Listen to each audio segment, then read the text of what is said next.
wake up. You're a fucking miracle of a being. What's standing in the way of you living your best life?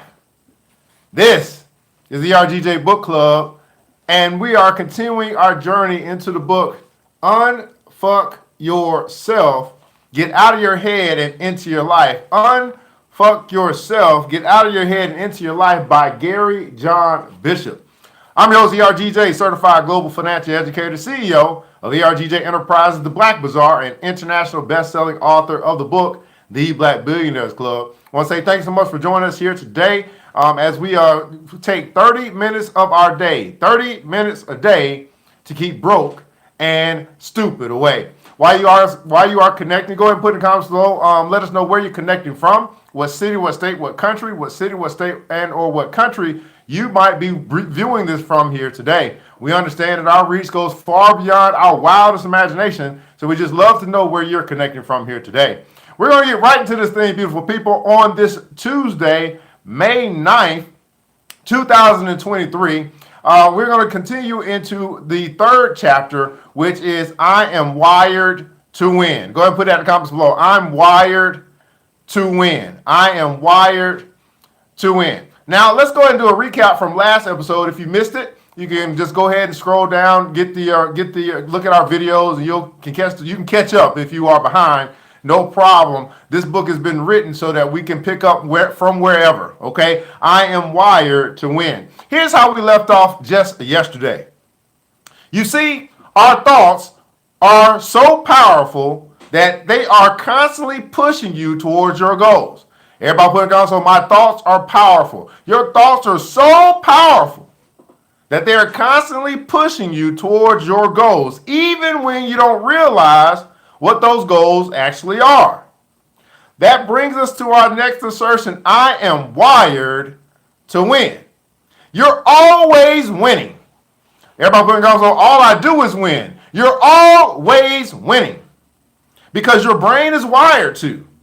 The trouble comes that when what you really want on a subconscious level and what you say you want are different, sometimes radically so. The trouble comes when what you really want on a subconscious level and what you say you want are different, sometimes radically different. I think I got something on my mustache.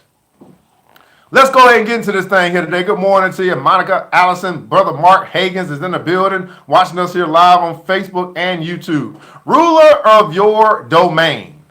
Ruler of your domain.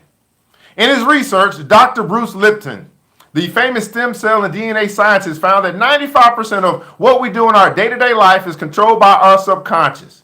Think about that for a moment. That means that out of all the things you say or do, only a tiny fraction of them are with a true sense of volition. Think of all those times you lost track of time, drove home and couldn't remember a single thing about the journey, or forgot what day it was. For the most part, you're basically on autopilot, mindlessly gouging your way through life's predictable, muddy field. Everybody put also autopilot. For the most part, you're basically on autopilot. Mindlessly, and this is really true for the people that got the same routine, doing the same thing, different day, getting the same results in a different week, getting the same pay every 2 weeks, same thing, different day. Don't have to be that way for you. The path you follow through life is the one dictated by your deepest, most inconspicuous thoughts. Your brain is constantly pushing you along that path, whether it's the one you would consciously choose to take or not. Can't seem to increase your income? Can't seem to lose weight? Have you considered the subconscious? Have you considered the subconscious? Concealed beliefs about your income and your weight that may be driving your action or lack of it. You automatically relate to yourself as belonging to a certain economic class with a certain level of fitness, and your actions serve to keep you in place, right where you're most familiar to yourself. I like to say that we win in domains or worlds. Let's say you make $30,000 per year. That's a domain. All of the planning, strategy, and thinking you do to make that money constitutes that domain. Believe it or not, it's not necessarily any harder to make 60,000 than it is 30,000. You may think it is, but that's not an absolute. Whether you work for $25 an hour or $50 an hour, 40 hours a week, 40 hours of work is still 40 hours of actual work. While it's important to identify what you're at work on and whether you are being productive instead of just busy, sometimes it really is a question of getting yourself into another domain. How does one do that? How do I get myself into another domain? How do I increase my income? If it really isn't that much different between making $25 an hour and $50 an hour or $30,000 a year and $60,000 a year, then what's the difference for me? What's the difference for me? Everybody put that in the comments below. What's the difference for me? What's the difference for me? Firstly, you have to uncover and realize the ways in which you have limited yourself. This is very difficult. This is a reality check book. Okay? And most people do not want to deal with reality because it causes what it revolves around this word called accountability. You have to uncover and realize the ways in which you have limited yourself. How many of you guys will be honest today with this statement? I have limited myself. I've limited myself. And I don't care where you stand today. I don't care how much money you make today. In some area of your life, your thinking has limited you. And one of the goals of this book club is to help you and help us to unlimit our thinking, and we can unlimit every other area of our life. I can unlimit my income. I can unlimit my successful relationships. I can unlimit by unlimiting my thinking. The kind of absolutes that you are currently unaware of. In short, the conclusions that you have come to about yourself, others, and life itself. What's going on, brother Miguel, Mr. Thornton out of New Orleans? The conclusions are the limit of your potential. It's only when you have broken through those conclusions and can experience life outside of your current existence that you start to understand the power of this phenomenon. While I appreciate that seems like an overly simplistic view of life, it's a view that can open you up to whole other worlds of accomplishment. Although that's a conversation for another time. In this instance, take the case that your life is split up into particular domains that you are existing in and winning at. The point is, you're winning in whichever domain you are playing in. You're wired to win in that domain. What it takes to move out of that domain is going to require some significant changes to your automatic. It's going to require this 6-letter word, this 6-letter curse word, change. Everybody put it in capital letters in the comments below, change. In order to move into another domain where you are going to win at automatically, you will win. All you do is win. You are currently winning. You and I, we are currently winning in our current domain. We dominate in our domain, matter of fact. The thing is, though, maybe it's time for us to move into a new room or a new domain. My mentor says it like this: if you're the smartest person in the room, it's time to find a new room. Is it time for you to find a new room? Is it time for you to find a new domain? You see, here's the thing. I know it. It's for some of us, it's ego.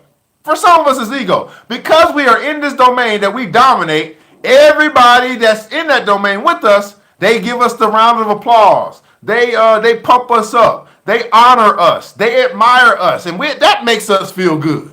I mean, I don't know about you. How many guys, to be honest, it feels good when other people can appreciate my work and other people can admire what I do. It does something. It makes me feel good. It doesn't challenge me to grow. It does make me feel good. And that's good. But it doesn't push me to another level. It doesn't push me out of my comfort zone. It actually makes me feel more comfortable. This is a strange phenomenon. Let me say that again. In our current domain, we dominate. We are good at what we do. I mean, can't nobody that we, you know what I'm saying? We the best piece of sliced bread. And in our current domain in which we dominate, we have other people who appreciate our gifts, our talents, and our abilities. They tell us how much they appreciate us. They clap for us. They support us. They cheer us on. They may buy some stuff from us, right? They feed our ego. And I don't know about you, but it feels good to me to have my ego stroked. I don't know. Hey, brother, let me get Mr. Thornton, Brother Hagen. I'm going to talk to the brother right now. Don't it feel good every now and then to have your ego stroked? I don't know about, I'm just going to be honest. I don't have no problem being honest. I'm just going to be, I like a good ego stroke every now and then. Okay? But the problem is, the ego stroke doesn't challenge us to greater heights. It actually makes us feel more comfortable in the domain in which we are currently dominating. Is it time for a new room? Is it time to find a new domain? Find your winning edge. Now, here's the deal. I know I talk to the brothers, but let's not act like the sisters don't have no ego either. Ego as well. Oh, yes. Sisters like they got to get their ego stroked as well. I'm gonna leave that for the sisters to talk about, though. Monica said, absolutely, it does make you feel good, but it makes me feel comfortable. Finding your winning edge. Everybody put in the console, find my edge. Finding your winning edge. Still not convinced? It's time to turn the mirror on yourself and find out exactly where your wins are coming from. Look at your problem areas. Where in your life are you struggling most? Is it your career? Is it a negative habit? Is it your diet? Maybe you're constantly putting off work until the last minute. Procrastination. You'll wait until you absolutely can't wait any longer, then bust out the project once the pressure of a strict deadline is looming over you. We are always winning at proving something. Woo! Woo, that just actually hit a nerve for me. We're always winning at proving something. Woo! I tell you, this book right here, it is not for the weak. We are always winning at proving something. That's what I would call pride. We just talked about ego. Now we're talking about pride. Is it possible that you find yourself always having to prove yourself or prove something, or you find yourself in the situations and circumstances where you have to win no matter what because we dominate in our domain? Proving something. Ooh. In the case above, you win at proving either you have no time, or that you are a procrastinator or a loser by getting things done at the very last minute. Or maybe it's something else. The key here is to question yourself. Everybody put in console, question myself. The key here is to question yourself, to look at your actions. What is the real point of all of this? What is it that you get to be right about when all is said and done? Proving something, getting to be right about something when all is said and done. What is the real point? Just like I demonstrated in the opening example about a romantic relationship, we hold a certain belief about ourselves or life that we prove right time and time again through our everyday actions. Those beliefs uncannily turn out to be deadly accurate in our reality. Spinning your wheels. What are you out to prove there? What are you out to prove? What are you out to prove? I'm not worthy of love. I'm not smart. I'm a failure. I'm not as capable as I used to be. Oh, I was going to say something else, but let me keep reading. With these kind of repeats stuck in your subconscious, is it any wonder that you are masterful in consistently proving them right? Now, I want you to, let's take this concept of what he's sharing a little bit further. He's saying, hey, there's some things that might be stuck in your subconscious.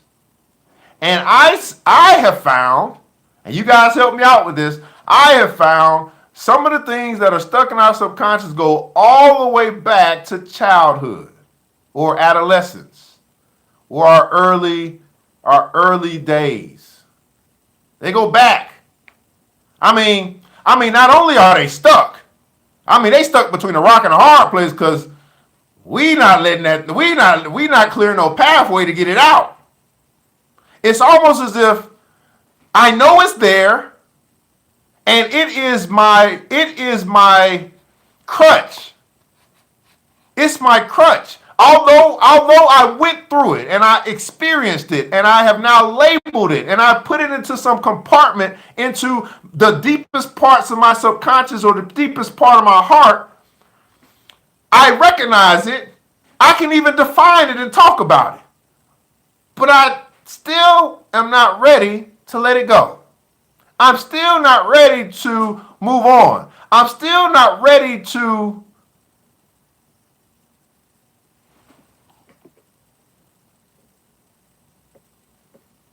maybe even deal with it. I don't know. It typically, I found it goes back to childhood. What we experience, good, bad, ugly, and different. And I'm not going to say it's an excuse, nor am I going to say it's a reason. I'm going to say that it's just there. And I believe that we've allowed society to tell us, well, number one, let's go ahead and get this out the way since we're talking about it. In the comments below, I love for you to put in the comments below. Go ahead and put in the comments below. It's okay to not be okay. I want us to before we even tackle this, let's first get to the point that it's okay. Okay? we got to say that. It's okay. Whatever has been experienced, we all have grown. We all hopefully have matured. We all have gone or dealt with something. And we can normally point to something that we didn't like about our upbringing, right? I don't care if you had two parent child, the family, the picket fence and all that stuff, or you grew up in the ghetto or whatever, wherever. We typically can point to something that we don't think was okay. Some sin or whatever, I don't know. And 20, 30, 40, 50, 60 years later. Matter of fact, let me share this story with you. So I did a delivery yesterday.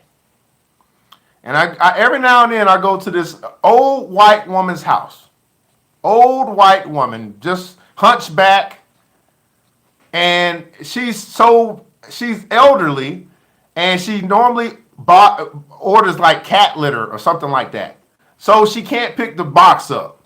So whenever I come, she asks me to take the box inside and drop it on her little thing out over there by the window. And when I first did it, I felt a little uncomfortable because I am walking into an old white woman's house, right? I see that she's elderly, and I'm like, this is probably the right thing to do, although I feel uncomfortable just because of how I was raised, being a young black brother from Decatur, Georgia, walking into a white woman's house. So I did it because it was the right thing to do, I felt. She can't pick this thing up by herself, and if it was my mom, I want somebody to pick it up for her. When I made that delivery the first time, she gave me a $10 tip for doing it. And every time I go, she gives me a $10 tip. And now we actually talk and discuss, just talk, small talk. Every now and then she does something like bake something. And she asks me if I like some. Or she makes tea and she'll ask me if I want some. So yesterday, I said, you know what? Can I just share something with you? She said, sure. I said, I just want you to know that this is strange to me. You are a sweet woman, and my upbringing has not allowed me to accept the kindness from white women, because my upbringing has taught me that white people are bad, and I don't believe that to be true anymore. That's the conversation I had with this white woman. And she went on to share with me how, that's just rubbish. That is crazy. Right, then she labeled it. She said white supremacy, right? I was like, yeah. I mean, my community is steadily talking about white supremacy. As if 100 years later, other people are keeping us down. And I don't believe that anymore. That is not true.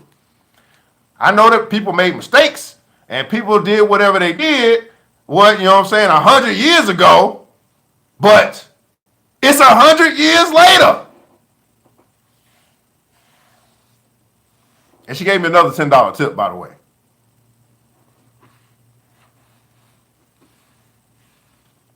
So as a community, my community, black community, because I don't know who might be watching this, we are holding on to something that happened however long ago. However long ago slave trade was, that is our thing that we hold in our community to justify. Yes, to justify why we can't rise as a community. Anybody know how long ago did the slave trade happen, by the way? Anybody got a date? Anybody got a year? We hold in my community, black community, African American community, we hold in our community this event that happened 100, however long ago, year 300, I don't know, however long ago it happened, we hold that as the reason why we cannot get ahead. Is it possible that you're holding on to something in your heart of hearts, in your subconscious, in your inner being that you use to justify the reason why you remain where you are?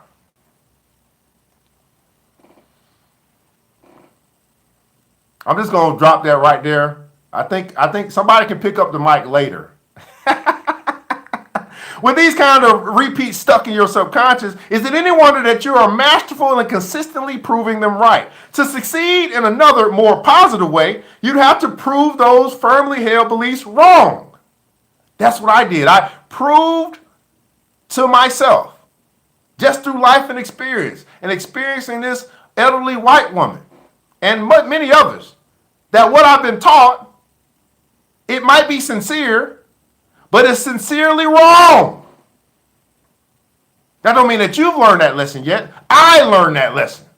That what I've been taught, as it relates to what I just discussed, although it might be sincere, it is sincerely wrong. What have you proven to yourself as it relates to whatever area it is that you found to be stuck in your subconscious, you found it to be wrong? And you were able to free yourself because of your discovery. To succeed in another, more positive way, you'd have to prove those firmly held beliefs wrong. For your persona, that's a ground-shaking idea that is almost too much to bear. Think about what he just said.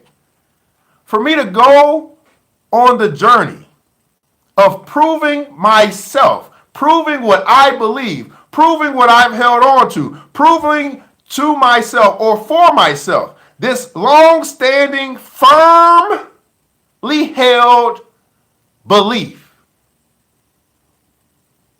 it's almost too much to bear. In the comments below, for those who are saying, I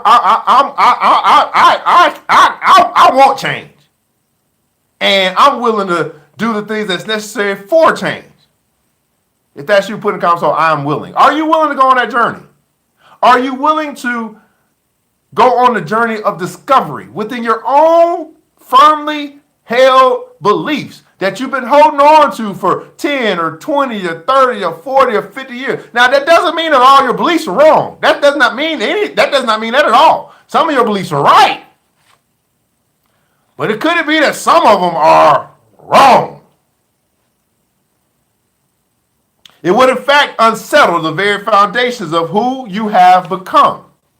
Many of my clients I've found have one particular thing in common: the subconscious desire to prove that their parents did a bad job raising them. This can manifest in so many different ways, some being worse than others. Some are subtle, others obvious, while all very potent.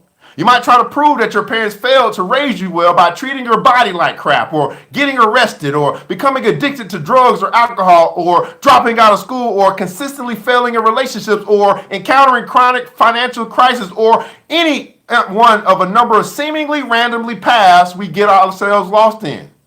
They can drop all the way down to simply being disconnected or lost in the pressures of work as an adult. All of these are real life examples that some of my clients discovered about themselves that ultimately prove that one or both of their parents failed to do their job, that their experiences as children did not adequately prepare them for adulthood. This belief, I'm going to share one with you. I have firmly believed that my father did a bad job of preparing me for marriage or preparing me for relationships. I didn't learn much about women from my dad growing up. I was around women or girls, but I didn't learn much about them. And I feel my belief is that that's something my father should have taught me. Right? That's just a belief. That does not mean it's true. Now, as I'm older, right, I'll call my dad and ask for his advice as it relates to women when I'm dealing with women issues. And now I'm getting great advice. You see what I'm saying? Like and I'm blessed that I have a dad that I can call. But I'm just saying, my belief was like, damn, my dad didn't teach me shit about women. That was been my firmly held belief. All I knew was that my father, my father, and my mother got divorced. And my belief was, I'm scared. It got me to be afraid of divorce, which has kept me from being available or acceptable to marriage. I can go on and on. I told you I don't have no problem being honest.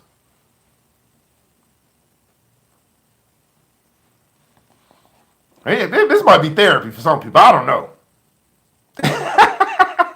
This belief conveniently also allows for a ready-made explanation as to why they did what they did and why they, from time to time, acted like complete assholes to others in their life. All of these are real-life examples that some of my clients discovered about themselves that ultimately proved that one or both of their parents failed to do their job, that their experiences as children did not adequately prepare them from adulthood. How many guys find yourself in that mental state?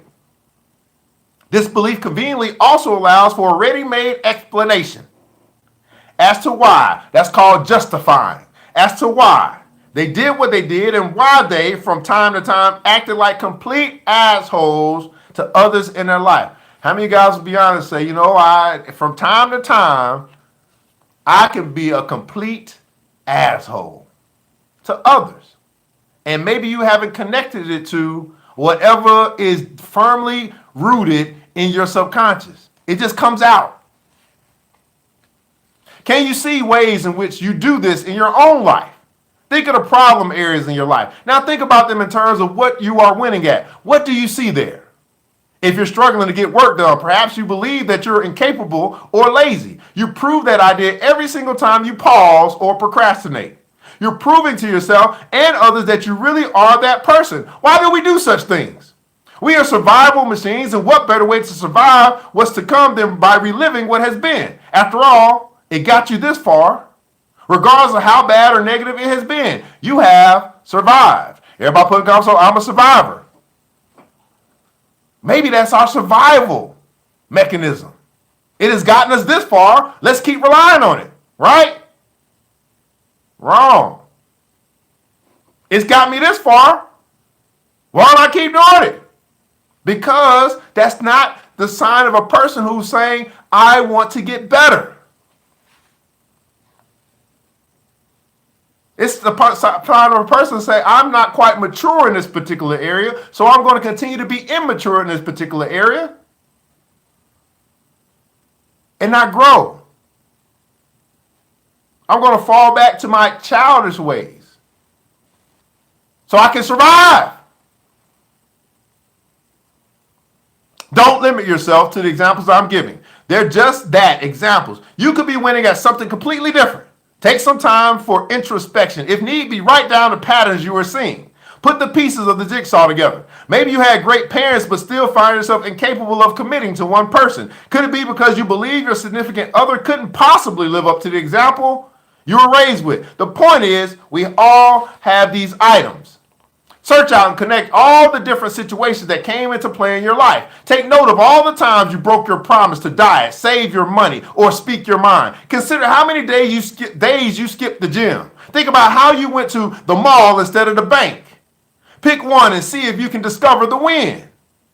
The amount of times you argued or lost your temper when you know you shouldn't have. What is it all pointing to? Whatever the domain you're winning in, you'll start to realize something. You're really good at it.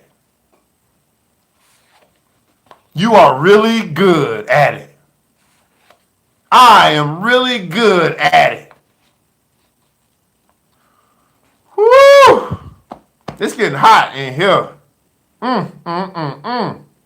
You can avoid those dirty dishes in the sink for days. You use every plate, cup, and piece of silverware in the house, and then you start getting creative until you're eating cereal out of a handy Tupperware container using a wooden baking spoon. Holy crap, a life hack. Take a picture and get it on your Pinterest page. It's actually rather impressive in a weird kind of way. Once you've taken the time to analyze, everybody put council on analyze my life. Once you've taken the time to analyze your own life through this lens, you'll start to see that what I'm saying is true. You really are wired to win. You really can and do achieve the things you set your mind to. The Stoic philosopher Seneca once said, "It is the power of the mind to be unconquerable." Right now, your mind is unconquerable when it comes to proving that you're not worthy of love, that you're lazy, or that you'll always be out of shape or never have any money. But if we can change our thinking a little, we can use our mind's unconquerable nature to act on all the positive goals and dreams we hold for ourselves. If we can change our thinking a little, a good book says, man, having the faith of a mustard seed, change a little can bring you vast, great, enormous results. We are wired to win. We just have to point ourselves in the right direction so we can win at something we consciously choose. We can win at what we consciously choose. Everybody put in console, change direction. Change direction. This is the ERGJ Book Club. Unfuck yourself. Get out of your head and into your life. In comments below, I'd love for you to share a takeaway that you had today, an aha moment or something that spoke to you. We don't do this just to do this. We do this to make a difference, and hopefully we've made a difference in your life today. We simply put it this way. Value is what you get. Price is what you pay, but value is what you get. I'm simply asking you to answer this question in the comments below. What value did you receive today? While you are typing that, I'd love for you to hit that like button, that share button, that follow button, all those good things. Maybe there's someone that's connected to you that needs to hear this message today or sometime in the future. Maybe there's someone that's connected to you who's going through this a similar thing, because we attract to ourselves those that are like us as well. And maybe this could be a spark that helps them to change a little for them to get enormous results. Change a little to get enormous results. Monica said this, yes, I had to laugh. My parents taught me to rob Peter to pay Paul. I've been doing that my whole life. She's been changing her thinking over the years. Wow. Getting honest. Right? Getting rid of the trash. Opening ourselves to receive the treasure. I want to say thanks so much for your time today. I want you guys to remember this. It takes a village. It starts with us. Let's keep building as we climb together. We all we got, beautiful people. We all we got. But thank God That's more than enough. Have yourselves a terrific Tuesday. I'm out.